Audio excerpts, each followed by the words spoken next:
I can only play this song 10 seconds because I'll get banned and dropped off of YouTube into the oblivion. All right. That's good. Sorry. Yeah, Should that I was play good. a little more? If you want to get copywritten, then yeah, yeah, go yeah. for it. Here you go, Deegan. Track of the week. Hello, everyone. Welcome to episode 29 of Yoking Around. That was actually Deegan's song of the week. Bop of the week. By, who was it? Aloha? Aloha By some Swedish guy. Some Swedish guy. So you can't talk. I guess you can talk shit because you kind of have that Swedish look. You're very I'm sure he has platinum hair Swedish blood. Maybe. I don't know. I think. Don't He's you have German. Germanic? Yes, yeah, German. you have Germanic Okay. blood. Close enough. Close enough. I call him Rothensteiner. Hey, yo. Rothensteiner. Even when you play soccer, you kind of play a very technical German. Like it's genetic almost. You know, where you see a Latino and then they start moving them hips, and you better start sweating when that happens. Right? Like, you know, as a defender, you're like, Oof. oh fuck, I need to like, oof. Yeah, I need to be careful, dude. Isn't it interesting how people just have different styles of playing? Live in different cultures. Yeah, and that sort of art sort of represents, you know, in different ways, even if it's sports. Like we know Brazilians to be very flowy, very I don't know. Sports are very psychological altogether. They are, yes, they are very psychological, but it's just cool seeing different cultures and also different. What's the word I'm looking for? Like, I don't want to say traditions, but styles of play, really. Like, you can really see it in Brazil, you know, with the whole samba and, you know, sort of festive style of colorful playing. And then, like I said, like I was mentioning, like the Germans, very technical, very very machine-like, but like a smooth machine, like an Audi. You know, like when you get on a fucking Audi, whether it is a 2002 like mine, or well, I guess the one that I have, Ruby, is very like, you know, you can feel the mechanics of it, but it's still she's broken in now. Yeah, She's broken in. She's breaking down now. She's not, but she's very broken in. Yeah, very she's much very broken in. I love my car, man. I feel comfortable in it. It is what it is, you know. You just feel comfortable in it. It's like you just got a new car. You feel comfortable in your car, don't you? So far, yeah. Yeah, you look like a grown man. You look like a grown, happy man that does yoga every now and again. Yeah, he outgrew the shell of a little Like Yaris. you've been getting into yoga again.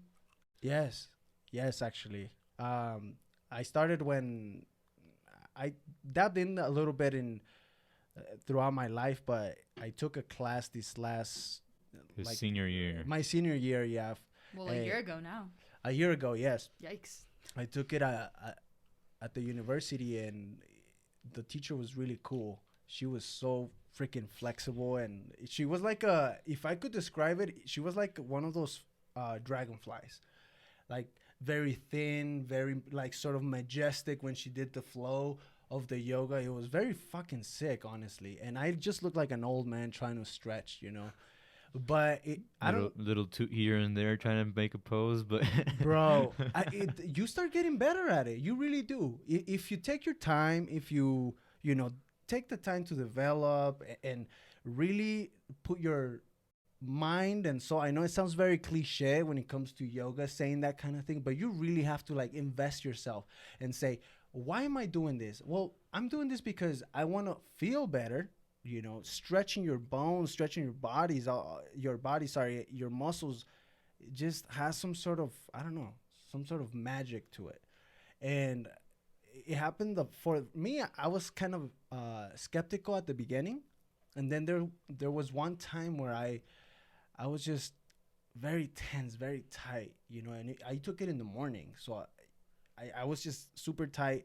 Went to the class, and this time we decided to go on a meditation period for a little longer of time towards the end, because that's kind of the routine that they do. You do very intense yoga positions throughout, and then you sort of relax towards the end, which is the meditation period, right, to decompress. So I'm laying there sort of just decompressing, kind of listening to the music, and just kind of just trying to clear my mind. But in reality, I feel like a person can't, it's not about clearing your mind. It's about just like being more aware of what you're thinking and why you're thinking it. You know what I mean? Like this whole clear your mind thing. I don't even think it's, I just don't see I feel like you don't get anything out of it by just clearing your mind besides relaxation. You know, what you want to do is sort of like, okay, let me see what's going on in my head. You know, at least me. It makes you more self-aware. Exactly. Well, I mean, I guess what clearing your mind means just pretty much like, hey, all the outside exterior like factors that are, just in there, bobbing around, get those. That's what I mean. Clear your mind, except for yourself. Yeah. Yeah, and that's the aspect that I do understand because me, like, I feel like I have anxious thoughts throughout the whole day and I just want to decompose. So I feel like that's the part that I would like of it. Just like letting go of my thoughts and just being. But it's very interesting because there's this sort of connection between the physical, which is sort of the physical, which are the stretches, the poses that sort of make you going through this little war with yourself, because you have to fight against your body in a way. But at the end, you just kind of have that yin and yang effect where, you did this arduous, hard stretches, and then now you're sort of decompressing. And I don't know what happens, if it's chemical reactions in your brain that just sort of let you relax to a further state. So that day, I was really tense. We started doing the stretches, and towards the end, she gave us a little longer time. We were doing it, and then all of a sudden, I felt like this is no bullshit, really. I literally felt like I was falling asleep, but I wasn't asleep. It was like I was very aware of what was happening around me, but I was like, at the same time, I was dreaming. Like almost it felt like I was dreaming. Like in a trance almost? Almost, yes. And I was like so into it. I was so gone into it that I didn't know until she like snapped her fingers.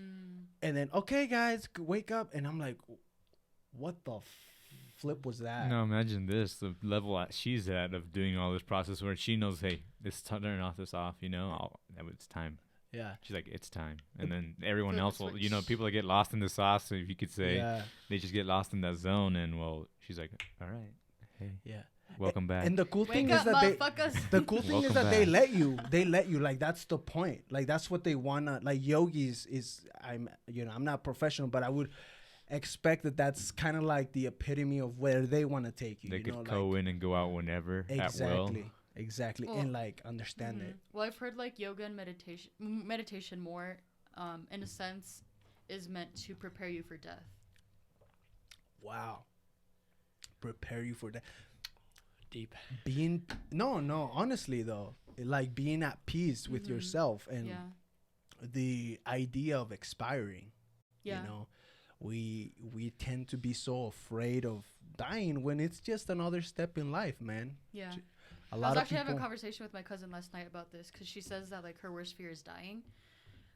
On the other hand, I feel like death is so peaceful. Like that's like I'm kind of looking forward to it, not in a morbid way, but more like ceasing to exist sounds so peaceful.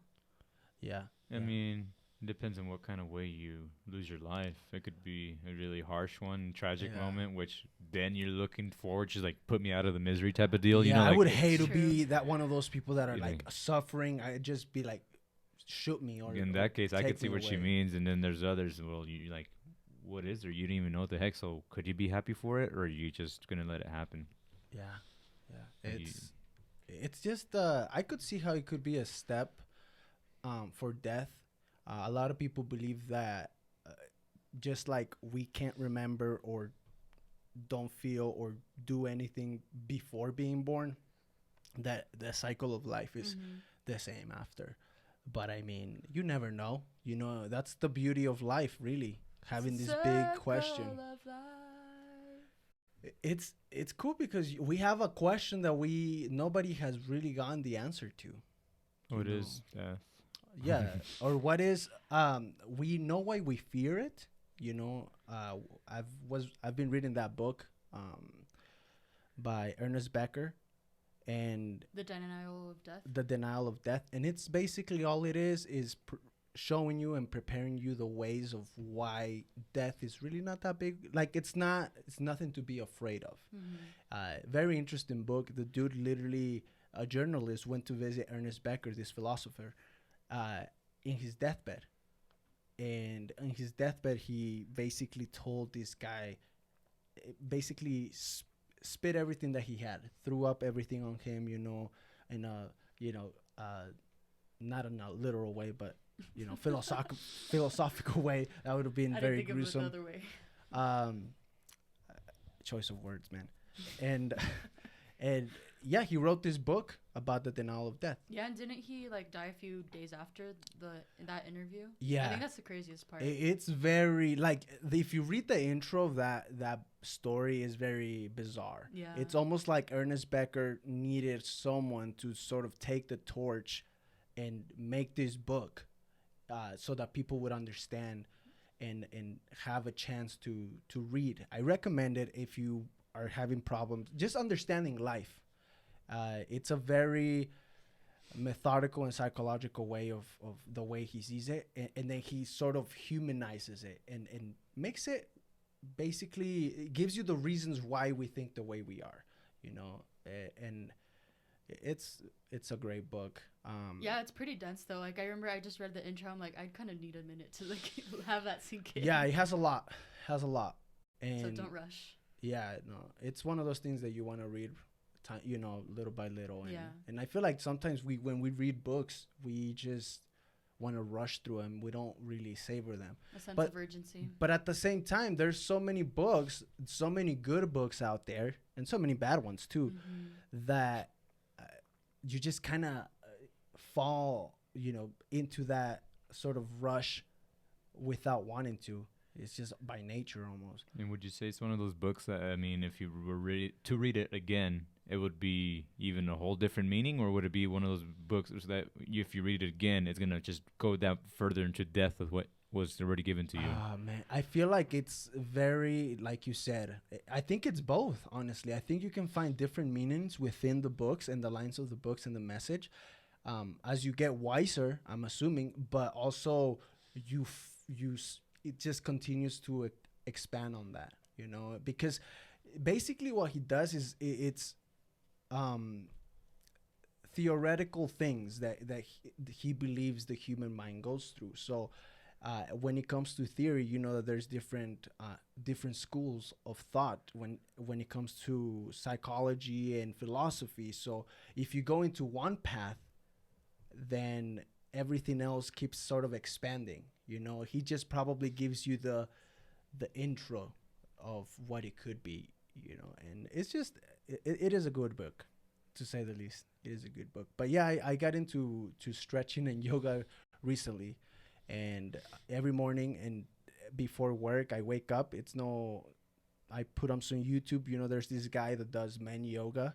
And men yoga? Yeah, men yoga to work different parts of your muscles, you know, where you're like really stressed. Exactly, like, you know how there's a lot of guys that do workout or do some sort of physical labor, you know, they're stretches to strengthen, but also like sort of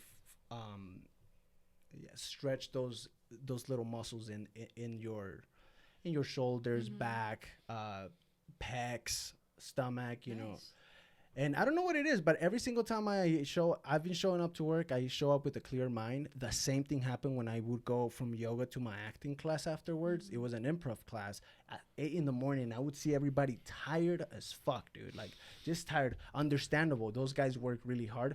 But I felt... You had your acting class at 8? Yeah. It was what an the fuck early... time did you have yoga? Like 7? 7. No, I was up.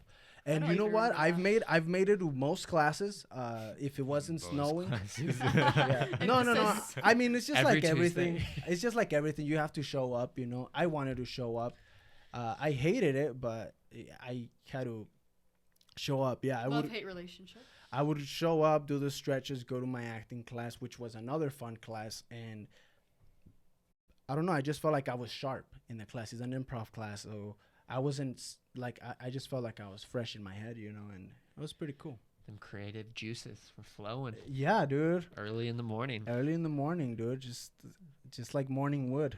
Derek no longer needed caffeine to get him going. You really don't. You really don't. It's weird what it does, bro. I don't know what it is scientifically or spiritually. You know, I'm not a yogi, but it's definitely there's something happens, and my body in itself. Like when we went to play soccer the other day, I just felt like I was running. You know, like my body for once started feeling like, oh, because I hadn't been able to like really give it all in soccer. You know, because I've been injured or felt you know sort of difficulty doing certain things. And the other day, when that was out of the way, I was just like, I felt like running a little more in the zone. Yeah, super in the zone, dude. Or you're taking care of your body in a different way. Yeah. And when I was doing yoga, primarily during that time period, I was feeling great too when I was playing soccer. It's just, I don't know, it's just stretching it, man. And this, if you're trying to get into yoga, you don't have to be this expert. This guy obviously does handstands at some point, you know, does poses that are really complicated. There's what's the word I'm looking? There's different types of ways to modifications. There's modifications to certain stretches that you could do. And the goal is not to be like that guy. You know, the goal is not to be a handsome hunk of meat, you know, like just shredded and super limber. No, the goal is just to attempt and try. And I can guarantee you, this is the beauty about this. And you could say I'm hyping it up or whatever, but you could try it for yourself. The beauty of it is that it doesn't matter how advanced or not advanced you are. If you try your best, the result after the fact will be the same. It'll be beneficial regardless. Exactly. But it sounds like it's a general thing for anything, really. If you try, you'll get somewhere. For most things. Yeah. Would you try yoga, Chen? Or have you tried yoga? Yeah, I've done it a few times. It's very difficult. I'm always like, oh my gosh, I'm so sore. Yikes. I can never stretch that far. So I think over time, if you do it consistently, I mean, you get better and you just become more limber. You feel better. And definitely all the breathing exercises, the meditative part is enjoyable. Yeah. You just really relax and you become more aware of, oh, you know, like I'm going to try to make my heart beat 2 times or I'm going to try to hold my breath for it's controlling your body. And when you start applying that to other things in life, you start realizing, oh, I have a lot of more control than I believed I did. Yeah. Control freaks need to go try yoga, sounds like. Yeah, to learn to let go, you know. How about you, Dean? Have you ever tried yoga?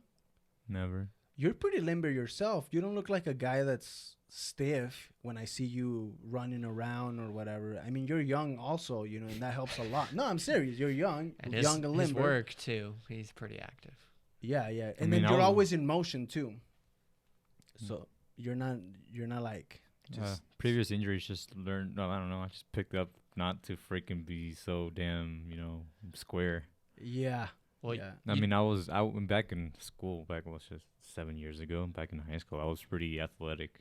Well, you did wrestling, right? You wrestling, and I was freaking flexible as crap. Mm-hmm. I was you pretty have to be good. Hella flexible for wrestling. And I mean, for what my freaking statue was, I was flexible beyond my standards. Yeah. And like I said, I was pretty fit then, and Right on. You kind of give off that vibe of looking good in compressed leotards or whatever the fuck. Leotard. Like a gymnast. You gotta. I mean, you don't look.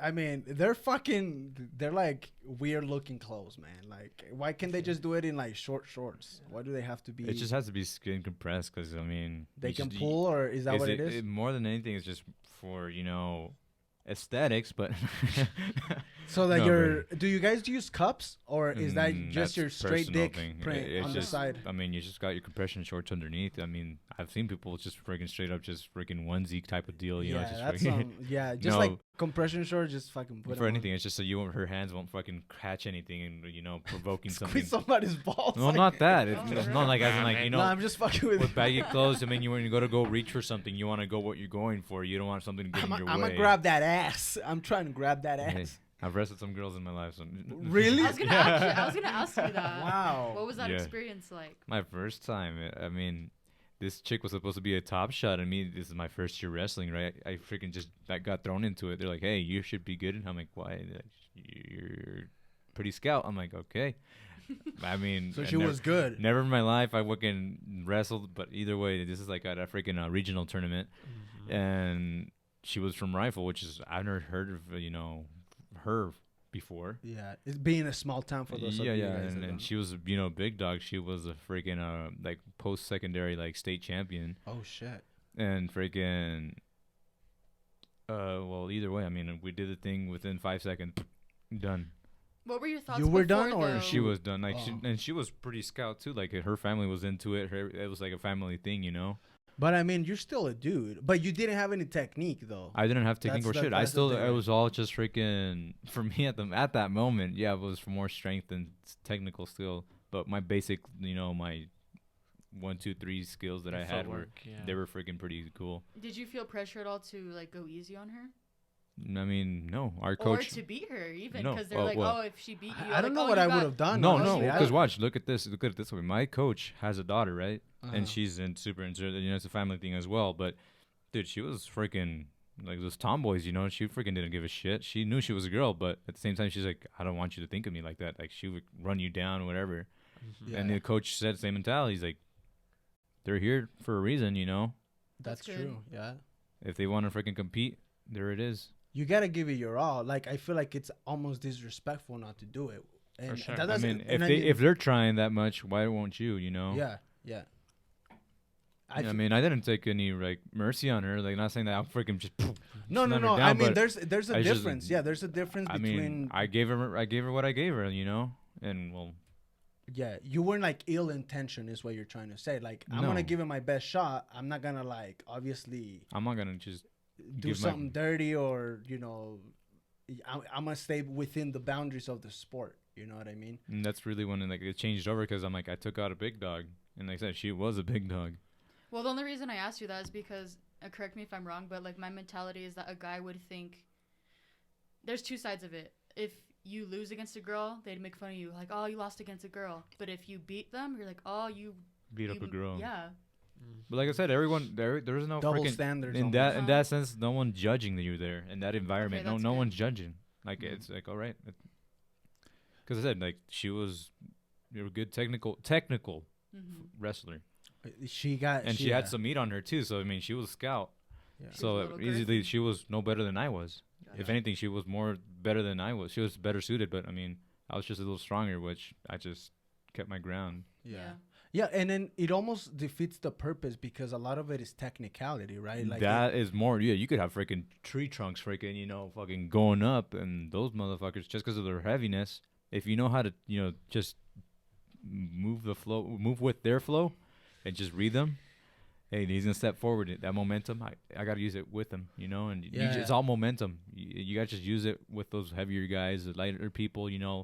They're freaking slow and fast. They're they're short and fast, should I say? They're little, scrawny, so they freaking they're agile. Don't underestimate their strength, because I mean their strength is there, but they're skinny, scrawny. But I mean, yeah, you might be stronger, but what they do it with freaking speed, and speed is better than strength sometimes. It hits harder, if you know what I mean. Yeah, because when you add speed and then that technicality, that's when it gets dangerous. It's very dangerous. Any freaking jack motherfucker is gonna freaking fall. Yeah. If you know how to hit him right, it's gonna break open. Yeah, you were telling me about that, the whole thing with the flow of using their weight against them, and push or pull, type of deal. Push or pull. You just gotta. And I said I started picking it up pretty good. Like I said, I went to state three times in a row and got 2 out of them. What was because I'm not sure of the weight divisions or how they do it. What division were you on? We were in the 3A. 3A? Yeah, but pretty small division. Weight division, I'm talking about. Division. You mean classes? Classes, sorry. So, illiterate. Since our school was pretty, small, we had to cover, in order to actually make the team, we had to cover several weights. And we had a small group. Mm-hmm. So there was a couple of us, the topper guys, the ones that actually did well.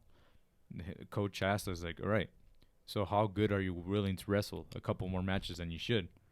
Because, hey, you're pretty much assigned, like, hey, depending what class you make or when you weigh in that morning, you're assigned, hey, coach is the one in charge. Is like, hey, put him in this weight class, put him in this weight class, and you have this much of a gap to freaking fill in those gaps. Really? So, hey, this guy didn't make it today. You're going to have to, either bump up And he didn't take his diarrhea pills.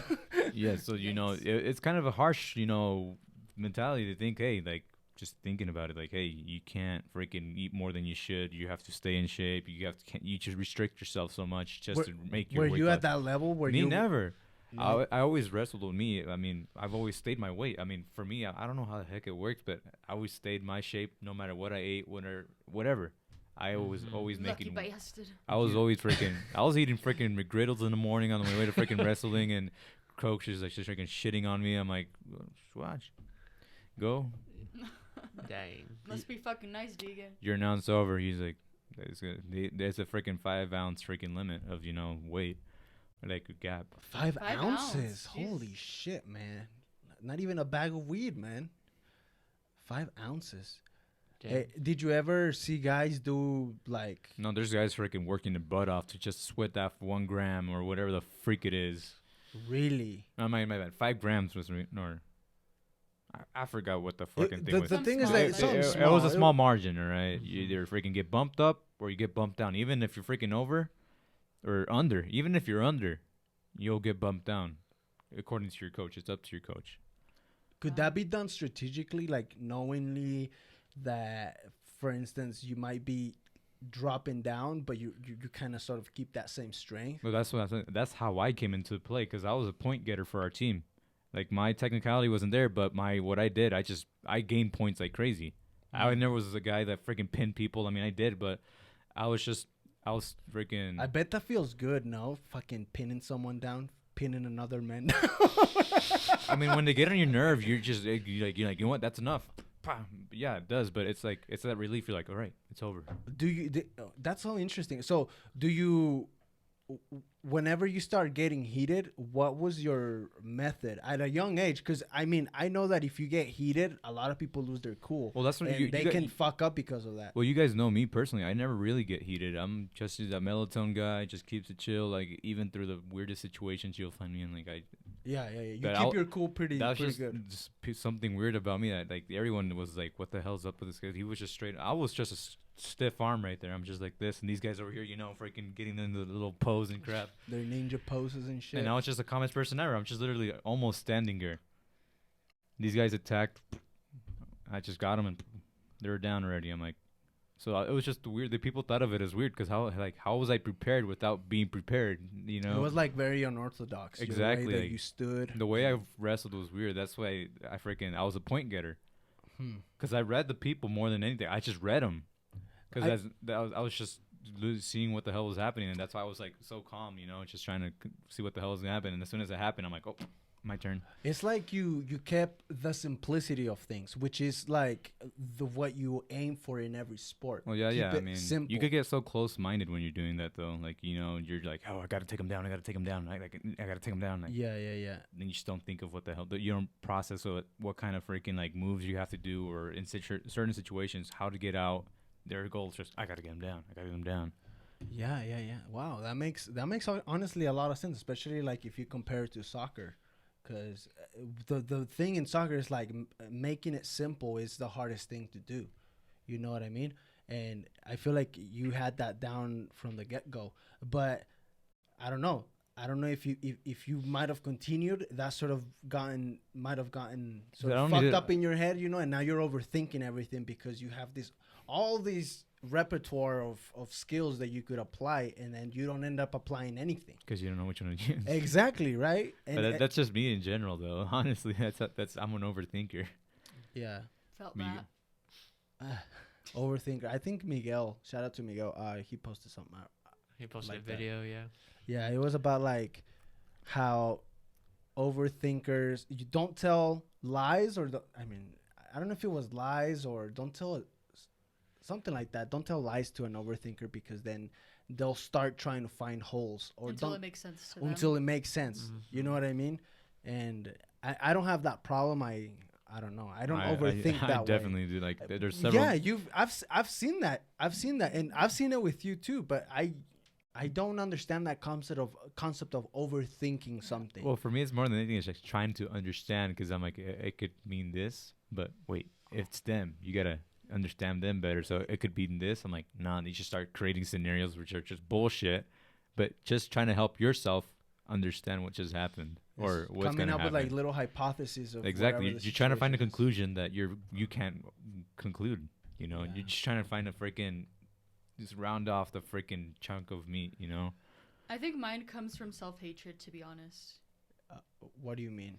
Because I spent so much of my life hating myself that I try to make sense of why people act the way they do, because if someone says something, like even if it's sarcastic, I used to think like, oh, well, that makes sense why they would say that to me because that's true. But are you talking about like negative things? Yes, negative things. Oh, okay. Yeah. But I'm so used to saying negative things about myself that if someone says something negative about me or something that can be interpreted as negative, I will take it as negative. And but the problem is that you're like I'm okay with this sort of because it makes comment. Sense. Because it makes sense. Yes, you're okay with. I mean, if they're joking about it in the first place, it's probably because it's something relevant. Yeah, to every little joke, there's some truth. That's exactly. The saying. Yeah. Damn. Do you have that problem, Chen? I'm not an overthinker, but are you? Like, honestly, no cap right now. No, I think a lot for sure. My thoughts used to be way more jumbled than they are now, but I'm a lot better at kind of slowing down and not being like, I have to do everything today. That's always my like. I'm one that likes to. Procrastination's I'm just playing. Says the one that wakes up 20 minutes before his freaking his work schedule. Hey, they say that geniuses do that, dude. Yeah. They don't have they don't give a fuck about time. I like to sleep as long as I can. No, I'm one that likes to cross things off, like the checklist. Yeah, same. And you have a structure. And then I'll think, right, if I don't get it done, I'm like, how am I going to get this done? And it's like, oh, I really needed to get this done. And then I have to really tell myself, you know what, it's still going to be there tomorrow. That paperwork is still going to be there tomorrow. Or that, whatever, that one exercise routine I wanted to do today, like, I can still do it tomorrow. But the paycheck won't. Tell that to HR, bro. Tell that to accounting, sorry. For Diego, yeah. Yeah. Nah, this month was nice, Diego. I got paid in 11 days or something because the month was short. Oh. It was like we got paid on the 15th and then the 26th. I was like, heck yeah. February is such a short month. I know, it's already March next week. On Monday, yep. Damn. A lot of March birthdays. A lot of Aries. No. Pisces, no? Pisces. Did you know that the freaking structure of the calendar freaking changed? We were talking the what? I'm sorry. We were talking about this, but that structure of the calendar has now freaking. There's more. They added a zodiac sign. They added more zodiacs to it. They added one. I forget what it is. And they freaking. I'll look it up. Yeah, but either one. But either the way, there was one big ass freaking one, a zodiac that freaking took up a big chunk of the calendar. You know, like a couple of days. And they pretty much pushed everything away. Like your curtains, you know, when you open your curtains a little bit, and then put that margin in there. They got like a 5-day zodiac or what? No, not a 5-day, but you know what I mean? Like everything else, like, you know, like got pushed away and they got shrunk to make space for that one. Oh. So it's more evenly distributed. I don't know much about the zodiac. I just know how it worked. You just know that they're trying to they shortened up other ones to compensate for that filling. Huh. So now there's another zodiac, which we were talking about it, but I'm like. So technically, I mean, I don't know much about zodiacs either, but from what I've known, if they're doing that wouldn't that tamper with everything else? That's like what I'm saying. else's well, they were doing it. zodiacs? Well, these guys were freaking doing the research. I'm just like, oh, I'm not a Pisces no more. Shit. Yeah. So not that I care. All this time, I was a Virgo. I knew it. What's February people? Or what? February people tend to be Aquarius. Yes. So now I'm an Aquarius, I think. I can't find it. I'm looking for it. Interesting. I got pushed back because I got pushed back one. I used to be a Pisces. A Pisces. Whatever the freak, I don't know, but that's what I was, and I guess I don't know whether it's trust that or is it for the new generation people, you know, the people that are born within that region of time, or is it applied to everyone? My spiritual sign. For me, I don't necessarily believe in the whole aspect of astrology. I more believe that, and this is just a theory, obviously, and I don't even know since it's pseudo. I don't even know if it's pseudoscience. It can't be really proven. But my theory is, I feel like people that are born in specific times of the year, because of the environment being a certain way, I feel like that affects to a certain extent chemically when you're in development, and that just sort of transfers into your brain and then into your personality eventually. So that's why you have people that are born in October or that are born in December be similar, because there was this sort of thing in the air that energy, chemicals, I don't know, something in the air that made the helped in the formation of these person. I don't know. It's just a theory. I don't know. It might be completely wrong, but yeah, I believe that a little more than like the astrology. Yeah, you could attach it to it, but I don't think it has much to do with it. Yeah, I mean, it could to a certain extent, because it's the positioning of the Earth and what we see in the sky, right? So maybe to a certain extent, to a astronomical way, the fact that those stars happen to be right there that day, and shooting some sort of intergalactic radiation to the Earth. I know this sounds very, see, this is might interfere or make something out of who you are. That's far-fetched. I think it's a little far-fetched. A lot of people believe it, a lot of people don't. I just think that there's similarities in people because of certain seasons. I see that bridge. Seasons. I see that bridge across what you're saying. I mean, there's just the connection of the season with the freaking star alignment and all that bullcrap. I see how the connections there, but to a certain extent, it has to different type of energy is gonna come into the Earth at some point. You know what they say about, I mean, ducks and chickens. The egg, if it's incubated at a certain temperature, you could either make a little chickling or you could make a rooster out of one. Oh, really? At certain temperatures. I didn't know that. My little brother, shout out to him. He has a little incubator, and a lot of the chickens that we have at my mom's house are because he has basically created them from scratch. And it's just a beautiful thing, man. I feel like him being able to, and he falls, I mean, from what I've seen, he's in love with these little creations, It's like he takes care of them, he feeds them.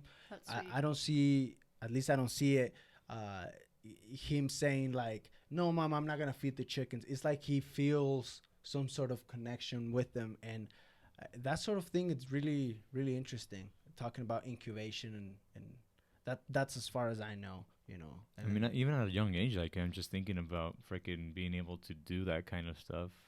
It's very interesting, yeah. Like, yeah, it's one thing like being raised on a farm and just that everything happened naturally, but taking the will of the chicken and pushing it a little bit more to make something out of one. And it's very unorthodox too, because he's actually using an incubator. That's what I'm saying. You know what I mean? It's not like a chicken raising a chicken. That's per what I'm se. saying. It's not a natural like barn type of deal, Yeah. where it's just like, hey, there's a egg here tonight. Just don't pick that one. Just leave it under the chicken. Yeah. No, yeah. He's actually manipulating that freaking process. that ecosystem. It's very crazy, yeah, Genetically modified. Yeah, I mean, and next year, you're gonna get green eggs, dude.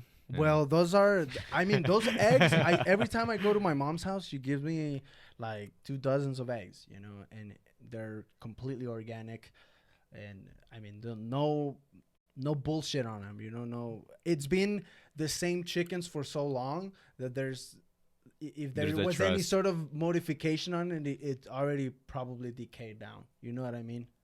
Oh, that makes sense. Yeah. It just it's just been the same traces of chicken, yeah. So I'm guessing they're really they're as organic as it's gonna be, Obviously. Other than your brother over here trying to, push some stuff to the limits. Yeah, I really, he's young, so hopefully he could continue on this, and expand his knowledge about it. Expand his knowledge. He's a very bright kid. I love that kid, man. Did you guys? How much time do we have? Because I feel like we've talked for a minute. Pretty much 40 minutes right now. 40 minutes? Okay, we can talk about one of the topics. Man, we talked about yoga a shit ton, man. I wanted to bring out this news that I got. And we were talking about Kendall Jenner. You guys know who Kendall Jenner is, right? The one that is a model and I don't know. I don't even know. How would I describe Kendall? He's a model. She doesn't have a makeup line, right? Or Not that she? I'm aware of, no. So it's not the one with. It's one of the Kardashians. That's Kylie, the one with the makeup line. The and one Kim that doesn't K. have the makeup line, and it's younger. Or no. Kylie's the younger. Kendall's older. Kendall. Jesus Christ. See, I don't know. Family's shit all about- fucked up, dude. Kardashian, Jenner, I don't like- know shit about the Kardashians. Can you We guys don't name 5 Kardashians right now? Slash Chloe. Jenners. Okay, Chloe, Kendall, Okay. Kim, Uh-huh. Bruce. Dad name. What's their name? I always confuse them, honestly. It's Caitlyn. Caitlyn. I'll give you that one. Is the mother Christy by any chance? She looks like a Christy too. Chris. It's just Chris. Correct. Really? The mother's name's Yeah, Chris? with a K. Oh. And then With the I'm king. missing That one, was right? 5. You're missing a few, but I mean that was 5. I'm sorry. 5 is not good enough for you? No, I'm surprised to be Special honest. case. You did better than me. I could have probably just done one. What are they? Chloe, Kendall, Kylie. You missed Courtney. Courtney. What's up with, With the this C. cake? Courtney with the That's C. the thing. That's their With the thing. CK. Oh, really? Plus, Caitlyn has kids from another marriage too. She has 2 sons. So they got step brothers and. Uh-huh. Oh, okay, cool. Yeah. Well, Anyways. the news aren't very cool. Especially because Kendall is in some hot water right now. It's not new. Basically, what she did, she created a tequila. Oh, yes. Yes, have you heard about it? Yes. The A18. Yeah, it was criticized a lot. Yeah, and I kind of wanted to see what you guys' thoughts were on that whole scenario. Basically, she's getting shit on because she created this tequila, and she's claiming to be the best tequila, and a lot of people are taking it in a way offensive because it's sort of culturally appropriating the drink into The culture, really. the culture. Yeah, because tequila is a culture, really. Yeah. Into sort of I always fucking forget that No, word. it has nothing to do with that. It's just cultural appropriation. Cultural appropriation. Because she's profiting off of a culture, basically. What's the 818 stand for? Area code or something? The area code, it's supposedly the Calabasas area code, which is where she grew up. Yeah, San Fernando, is that what it is? That's what I read. Calabasas. Yeah. That's what it stands for. And yeah, a lot of people are not taking it the right. Well, they're not taking it in a positive way. Well, yeah, Yeah. I mean, remember that one event that I told you about that I was drinking that Post Malone wine? Mm-hmm. The same deal, dude. It's just, hey, I'm making money. Why not invest it? You know, and her herself wasn't, she didn't buy the rights to sell or not necessarily. Here, let me reword this. So she physically isn't making the tequila. She invested she invested in some people that freaking scientists, whatever. Hey, make me a tequila and Distillers. put this name on it, and we're gonna sell it. Well, even the workers that are literally cultivating the plant. They know what's best for the tequila. They know what they're doing. But either way, I mean, you're getting a group of scientists trying to freaking push something. It just doesn't work. Like she's saying, it's culturally not meant to be like pushed like that. Yeah. No, and I was reading about it, and it says that normally the whole process of tequila takes about 8 years. 8. 8. Mhm. 8 years. Not but 8. And she got this tequila out in 3.5, 4 years. Yeah. Which is understandable. I mean, there's still crops out there. No, and I was telling her this, like, I totally 100% agree with that. Like, you can create a good tequila in 4 years. You really can. But I would think that you have to be fully invested in the process. Like, you have to be there And every either- day, Yeah. making sure For what her, the it's fuck just is this going fun on. little extra thing to do. Like, and that's it. Make some She side doesn't. point. It's an To me, investment. it's like it is, and like at the end of the day, like she is a brand. Like all celebrities are brands now. They're just trying to find ways to profit off of anything, really. Because they don't have enough money, right? I mean, Yeah. I don't know what she did herself or anything, but I mean, there's a lot of freaking like distilleries and crap in Mexico that went down because of the pandemic. Oh shit. And well, That's they true, easily would have been an easy like for a big shark, you know, one of the Shark Tank deals. Like, hey, yeah, I'm gonna save this place. I'm gonna invest. I'm gonna freaking take over, pretty much. And that's also another thing that I was thinking about, because a lot of people are shitting on her, but then what if she did that? What if she also provided jobs for other people? That's you know, and I'm not trying to be really on anybody's side here, but I'm also trying to like see the things objectively, you know. And I see that she also might have provided, whether they well paid or not, I don't know. You know, you do the research. I mean, typically, those people that work on the plants and stuff, they are not paid very typically, well. Yes. I would assume, hopefully, if she has a good heart, you know, she would have a good paying job for these people that are working really hard for her. But, and then another thing is, we were talking about it too, is that she's getting shit on for this tequila. Meanwhile, there's a lot of men that are Caucasian, you know, Americans that have taking out brands of tequila, and then but you don't hear about that. You don't hear any negative sort of. At least I haven't, and I don't know if it's because it's an old thing or not. But one of the Jonas Brothers does. Elon Musk has his own tequila from Tesla or something like that. I've seen it. And for a man to do it, it's cool, I guess. That's I do give her kind of credit for that, but I just don't think she went about it the right way.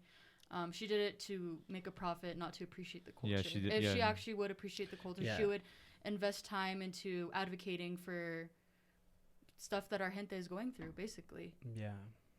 I'm with her on that one. Like, yeah, if you really want to make a product or a line of anything really like boom, if you're more worried about she's probably more worried about the actual money profit about the look of the fucking bottle, probably just a superficial type of thing. It's just that pristine freaking you know, level of what should I say?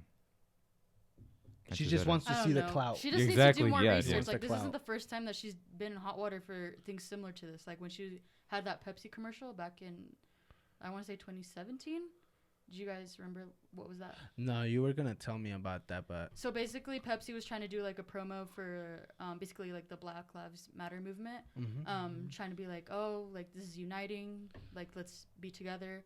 Basically, the advertisement, it's like a bunch of protesters, and like there's a big sign that says, I think it said "Join the conversation" or something like that. But they're like all happy and like dancing. Basically, like it was a party.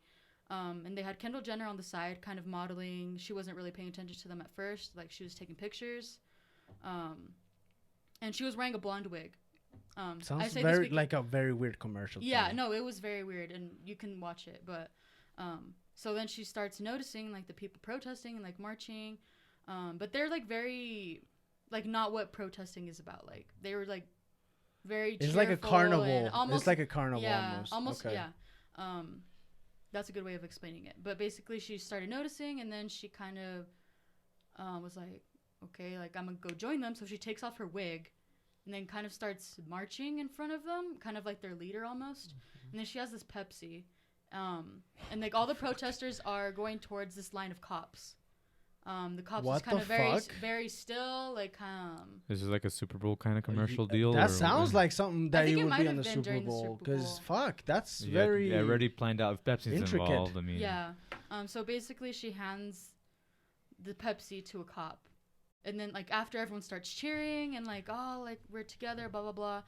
But the way that they went about it was like it's like almost trivializing like Black Lives Matter. Like all their life, like they're not expressing what it's really like to be a protester.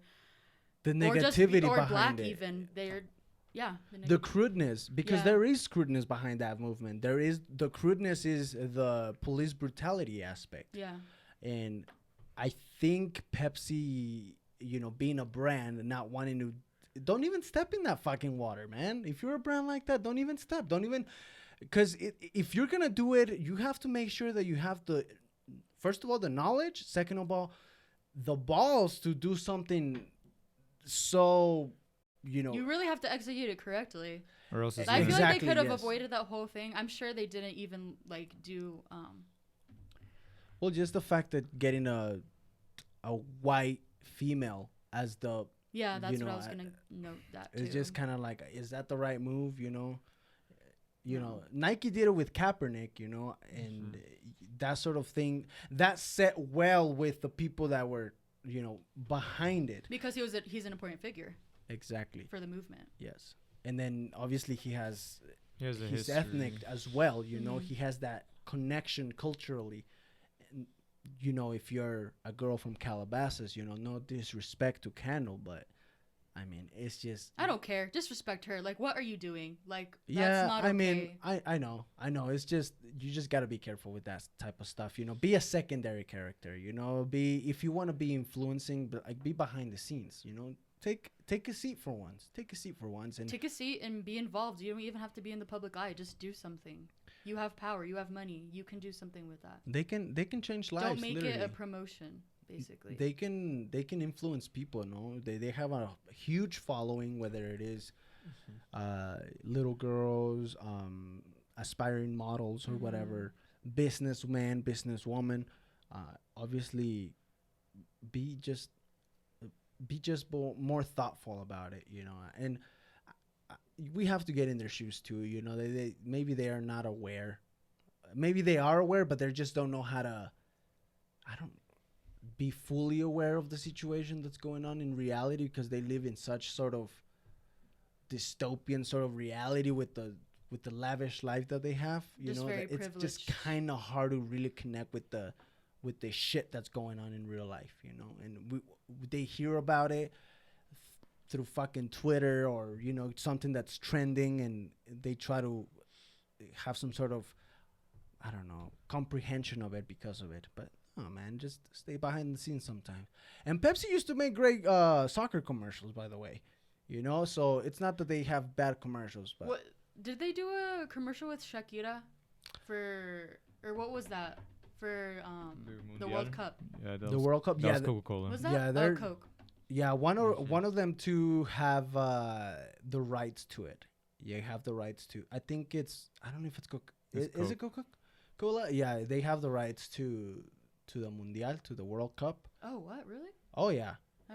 And to the Olympics. And what? The Olympics as well. And the X Games. Yeah, like in the Mundial, in the soccer world tournament, Adidas has the rights to it. So the ball that you play with, it's always an Adidas ball. And it has always been that way. Oh, shit. Yeah. I mean, when you wear cleats you wear, it doesn't matter. It's just... that's just brands in itself, you know. So what usually happens is when the World Cup happens, you usually have Adidas come up with the shoe or cleat pack specific to the World Cup to create branding, to create money, obviously selling, marketing, all that stuff. And then you have Nike also come up with their own stuff, and then Puma and all these other brands that represent soccer come up with their specific silos and specific colorways for the Mundial. And some of them have cultural representation about the place, because it's usually in a foreign place, and you know, and all that. But Dean, how much time do we have? We got 53 minutes in. We're 53 minutes in right now. 53. Should we go to the bop of the week? Sure. Can I just add one thing? Yeah, I know. Sorry, sorry, Chan. You need to just go in, man. No. I was soaking it in.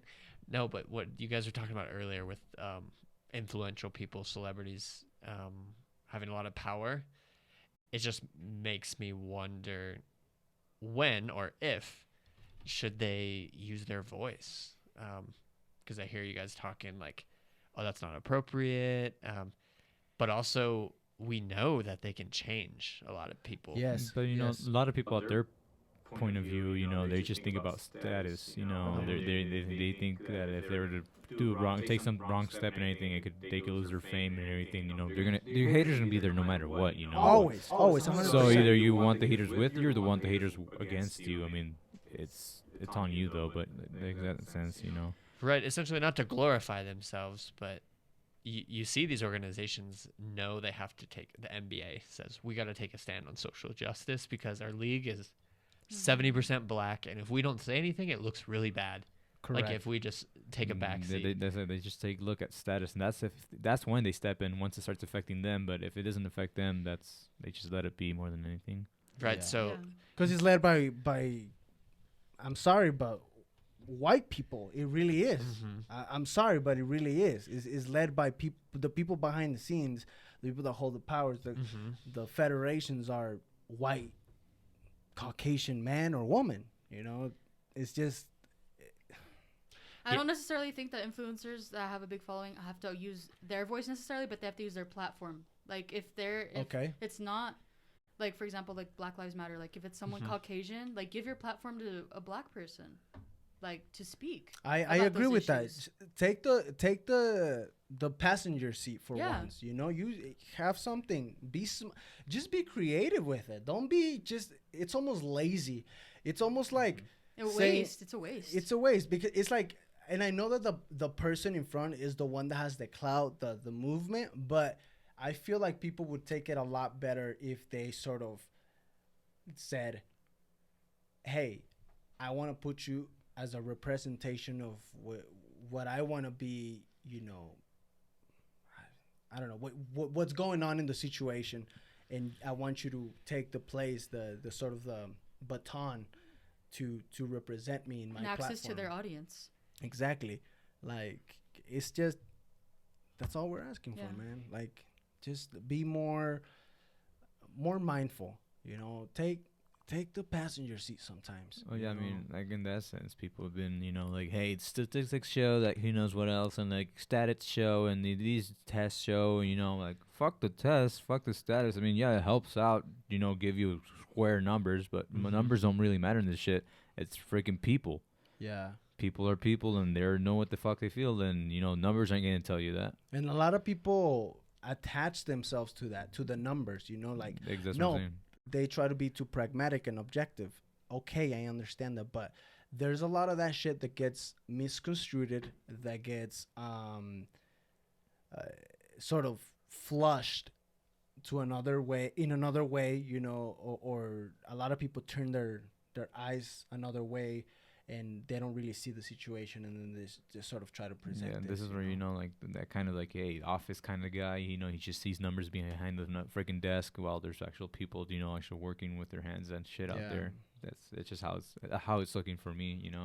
People are trying to make a movement without knowing what the hell they're doing. They're just looking at a screen without understanding. Exactly. I mean, yeah, good for them for trying to do something, but like you would never really know what the real thing's about unless you get out there yourself.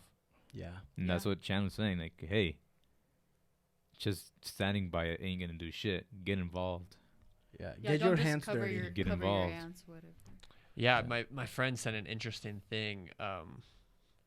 It was I apologize because I don't know the exact context, but Zlatan was criticizing LeBron. And Zlatan being a professional soccer player. Yeah, Ibrahimovic. He says, LeBron is phenomenal in what he's doing, but I don't like when people have some kind of status and they do politics. And then he continues to say, I play football because I'm the best in playing football. That is the first mistake people do when they become famous. And they come in with a certain status, stay out of it, just do what you're best at because it doesn't look good. Yikes. So he's like basically saying, because LeBron is usually pretty active on his social media about what he believes in the stands. Yeah. So Zlatan's saying like, no, I think you're doing too much. But he is this figure. He's this African-American figure who's usually fighting for social justice for African-Americans. So it's interesting just to hear another athlete going, I'm tired of hearing it. At the same caliber, too. Yeah. I mean, soccer-wise and basketball-wise, but it's still, Zlatan, it's a big figure. Like pretty much like saying, like, hey, that's your point of view, right? Let others freaking think their own. Don't influence them. Let them do them. It's because, honestly, and I do agree with you 100% on that, and it's kind of like an interesting sort of dichotomy that exists in there, because obviously you have people that could influence something big, that aren't necessarily professionals in the field or understand the concepts fully. Not to say that professional soccer players, basketball players, sports in general aren't aware, aren't taught. There's a lot of bright people, bright athletes out there. It's just you've got to be very careful when it comes to that. And I think what Zlatan is saying has a lot of truth in it, because it's just like, bro, don't stick to politics. You're not a politician. You're a basketball player. You're an athlete. But also, I mean, who's to say that you can't be? Sorry to interrupt. who's to say that you can't be an activist in that sense? You know, like. Anyways, you have your thoughts, you have your beliefs and everything. I mean, but like you said, there's a point where you're like, all right, dude, you're just making yourself look like a fool out there. Sometimes there's a couple of people like that, and that can even happen with, and I've seen it too, where people try to be too much that they overshoot it. You know what I mean? And I feel like sometimes that's the situation with like things with Kendall Jenner. Like, oh, we want to make something so impactful in this Pepsi commercial that we're gonna overshoot it and completely miss the mark. And I feel like that's something that happens a lot of the times. If you have Twitter, stay out of Twitter, man. that's where people get canceled, man. Just stick to yourself. I agree with what Zlatan says, and I agree with 100%. If you're informed, if you feel confident, fucking defy it. You know, test yourself. Be an activist. Make a movement. If you have the platform to do it, do it. Have the balls to do it. But just know that there's a lot of things that can come back at you if you're not well informed and if you're half-assing it, you know? But just like that's a very extremist point of view, though. Like, just stay out of it. That's like almost. I don't agree with that. And Zlatan tends to be that way. And Zlatan tends to be very, very to the extreme, very opinionated, and people love it, people hate it, you know. But to a certain extent, there's a group of people that he's representing. You know, that voice is representing, just and that there's some truth to it. The same thing, like the people at the Bronze representing. There's always a different point of view in everything. So I mean, you're always gonna have a different group supporting different groups. You know, can't have everyone be happy. No. Yeah. But politics intertwined in everything. Hey Chan, I don't want to put you on the spot, but did you find out that zodiac sign that we were looking for? I don't know how to say it. Well, yeah, as a funky name. Just I want to know the dates. Oh, that's like very Greek. It starts with an O. Like Elon Musk's son's name. It's almost like Ophiuchus. Ophiuchus. That's what it's. We'll go with that. There's a video there if you want to. Ophiuchus. Well, what date are those? I think it changed the later months, the November, December. It changed. Fuck, you better not fuck with my October. God damn it. I love my fucking sign, man. I'm a Libra to a T. Oh, yes, here I am talking about this bullshit. I'm not an astrology expert. I don't even know what it even means. Ophiuchus. Is there that little speaker button you could press and see what the fuck it says? Let's see. Google has magic things here. Let's see. Heyo. Ophiuchus. Okay. But this is also fuck us. Fuck us. Yeah. Oh, you're no fuckus. Yeah, we can't match. Can't vibe with you. You're new to the group. Fuck you. Oh, fuck you. Oh, fuck you. Ophiuchus. It sounds like a Harry Potter spell. Okay. Can't deny that. Let's move into this segment called What's Your Bob? We'll go left. We'll go counterclockwise this day. Yeah. This day of Saturday. This day we're gonna go cook. Clockwise. We're gonna go clockwise. Clockwise. My song of the week is called Heat Waves by Glass Animals. That's already been here, bruh. Really? No, but they did. They did a mix. Actually, I think I did. I said okay. Glass Well, that's Animals. a great song. No. It is a great song. Go fucking listen to it. Glass Animals, Heat Waves. It makes you think of romance. Oh yeah, it's very romantic, but like new age. But you have to let go away. Good beat. A good beat. It's played on the radio, so it's It's interesting because that song came out a long time ago, and it just started coming out on the. But they have I've heard it on the radio because I listen to it at work, but it's like a remix version, so it is a little different. It is a little different.